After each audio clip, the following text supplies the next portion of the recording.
Right, so Nigel Farage has just dropped what might be the political equivalent of a smoke grenade in Westminster, and honestly, the shockwaves are still rippling through the halls of power.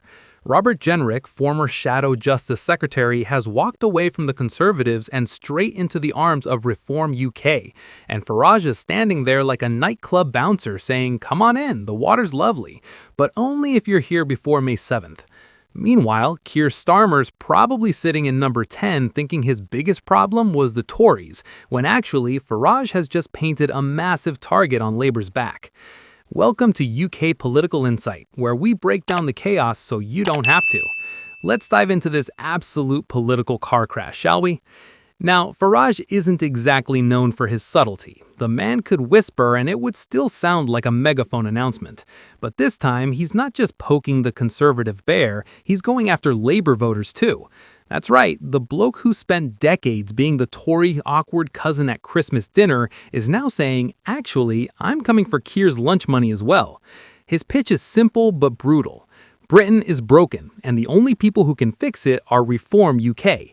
Everyone else, according to Nigel, is just rearranging deck chairs on the Titanic while pretending the iceberg was a lovely swimming opportunity. The language here is fascinating because it's so deliberately divisive. Farage has drawn a line in the sand and said there are only two types of people in Britain right now. Either you think the country is fundamentally broken and needs radical surgery, or you're Keir Starmer and Kemi sitting in your respective offices going, no, everything's fine, just needs a bit of Tipex and some positive thinking. It's political framing at its most aggressive. Farage is essentially saying if you disagree with him, you're delusional or out of touch. There's no middle ground in Nigel's Britain. You're either on the reform train or you're part of the establishment stitch-up. And then comes the boiler metaphor. Oh, the boiler metaphor. Farage says the traditional parties want to fiddle with the plumbing while Reform wants to install a brand new boiler. Now, as someone who's had to deal with British Gas customer service, I can tell you that sometimes you do just need a new boiler. But the question is, do you trust Nigel Farage to be your heating engineer? Because installing a new boiler sounds great until you realize it costs a fortune, takes twice as long as promised, and you're not entirely sure the person doing it is qualified. But I digress. What's really interesting here is how Kemi responded. She came out swinging on Saturday, saying Britain is not broken. It's a great country with deep reserves of strength, talent, and resilience.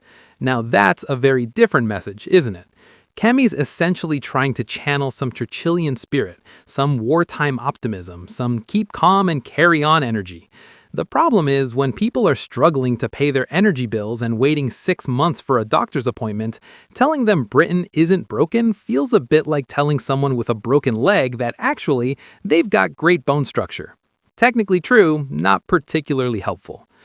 Robert Jenrick, fresh off his defection and clearly reading from the Reform hymn sheet, accused both Starmer and Badenoch of having their heads in the sand. He rattled off a list of Britain's problems like he was reading out a particularly depressing shopping list. NHS waiting lists obscenely high, immigration out of control, borders blown open by small boats, 93% of crime unsolved, prisons overflowing, defenses hollowed out. It's basically the political equivalent of that "this is fine" meme where the dog's sitting in a burning room. Jenrick's argument is that if you can look at all of that and say Britain isn't broken, you need to get out more. Now, here's where it gets properly spicy. We're approaching the 10th anniversary of the Brexit vote, and Farage is using that as a rallying cry. He's basically saying, remember when we did that massive thing together? Well, the Conservatives didn't actually deliver it properly, so now you need to come to Reform to finish the job. It's like if you ordered a pizza, waited an hour, got something vaguely resembling a pizza but wasn't quite right, and then the delivery driver comes back years later saying, look, I've left that company. I've started my own pizza place, and this time I'll actually get your order right. Do you trust him? That's the question voters are being asked. Farage went absolutely in on the Conservatives' Brexit record. He reminded everyone that the Conservative Party opposed Brexit tooth and nail, told everyone they'd end up living in caves if they voted leave, and then when they finally did deliver it, they immediately opened up the borders anyway. It's a devastating attack because it's rooted in truth. The Tories did oppose Brexit initially. David Cameron and George Osborne did campaign for Remain, and immigration has reached record levels under Conservative governments. Farage is essentially saying they lied to you then, they failed you after, why would you trust them now? It's politically ruthless and, unfortunately for the Tories, quite effective. But here's the twist that should have Labour absolutely bricking it. Farage isn't just fishing in Conservative waters anymore. He's explicitly going after Labour voters.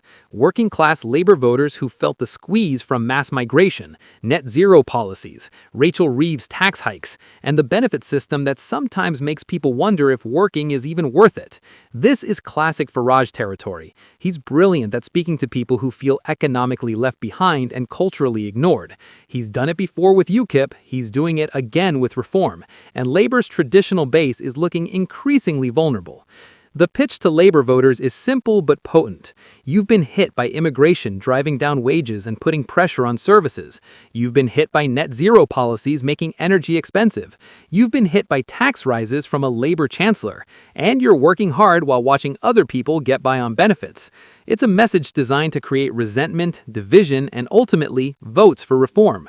Whether you agree with the analysis or not, it's effective messaging, and Labour would be foolish to ignore it. Then we get to Farage's ultimatum, which is absolutely delicious political theater.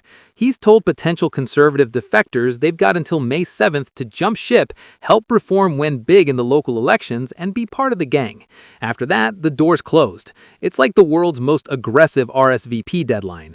Come to my party by this date or you're not invited anymore, and also I don't want to hear about it for months afterwards because I'm busy. It's Farage trying to create urgency, force decisions, and avoid the drip, drip, drip of constant defection speculation. Smart politics, but also a massive gamble because what if people call his bluff? One Tory MP apparently is already calling his bluff, pointing out that if several of them decided to defect later in the year, just in time for Reform's conference, is Farage really going to say no?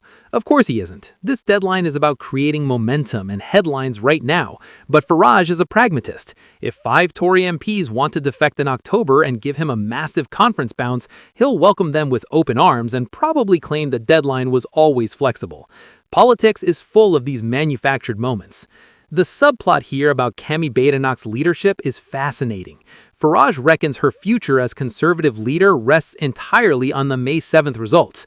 If Reform smashes the Tories in the local elections, in Wales and Scotland, Kemi's position becomes untenable. The knives will be out, the letters will go in, and the Conservative Party will do what it does best, eat itself from the inside while pretending everything's fine. It's like watching a very slow-motion car crash where everyone can see it coming, but nobody can quite work out how to stop it. What's really happening here is a battle for the soul and the votes of the right wing. Farage is arguing this isn't a split, it's a coming together. Jenrick was the cheerleader of the center-right in the Conservative Party, the most popular Conservative among their own members, and him joining Reform is supposed to be this historic unification moment. Farage wants us to believe this is the Avengers assembling, not the band breaking up. Whether that narrative sticks depends entirely on whether other big names follow and whether Reform can actually deliver results in May. But let's talk about the elephant in the room, splitting the right-wing vote. It's the nightmare scenario for anyone who doesn't want a left-wing government, and it's been the Conservatives' trump card for decades. Vote for us or you'll split the vote and Labour will win. Farage is trying to flip that script. He's saying the Conservatives are dying anyway. They can't be trusted. Their record is disastrous on immigration, on the Chinese embassy, on net zero, on the boats. Everything they say now is undermined by what they did in government. Therefore, the real path to beating Labour is through Reform, not the Tories. It's a bold claim. Is it true? That's the multi-million-dollar question. Reform did well in the last general election, but well enough to actually form a government? The British electoral system is notoriously cruel to smaller parties. You can get millions of votes and a handful of seats. Farage knows this better than anyone, but he's betting on the combination of Conservative collapse, Labour disappointment, and Reform momentum to create something genuinely transformative in British politics. He's betting this is a realignment moment, not just a protest vote moment. Meanwhile, Penny Mordaunt has popped up to say she's absolutely not defecting, thank you very much, and actually the Conservatives got Brexit done and are doing the hard work to capitalize on the opportunities. It's a lonely position to be defending right now, to be honest. She's one of the rare Brexiteers still fighting the good fight in the Conservative Party, but increasingly it feels like she's defending a sinking ship while insisting it's just taking on a bit of water for ballast. So where does this leave Keir Starmer and Labour? In a genuinely tricky position, actually. On one hand, the right splitting makes Labour's path to re-election easier mathematically. On the other, if Reform successfully hoovers up working-class Labour voters in the Midlands and the North, Labour's majority could evaporate quickly. Starmer's probably watching all this Conservative drama thinking, great, they're destroying themselves, while also nervously looking at polling in Hartlepool and Stoke, wondering if Farage is about to steal his lunch. The next few months are absolutely critical. May 7th isn't just about local councils and devolved parliaments. It's about narratives, momentum, and the future shape of British politics. If Reform does well, Farage looks like a genius, more Tories will defect, and suddenly we're in a completely different political landscape. If Reform underperforms, the whole project looks like a vanity exercise. Jenrick's defection looks like a career-ending mistake, and the Conservatives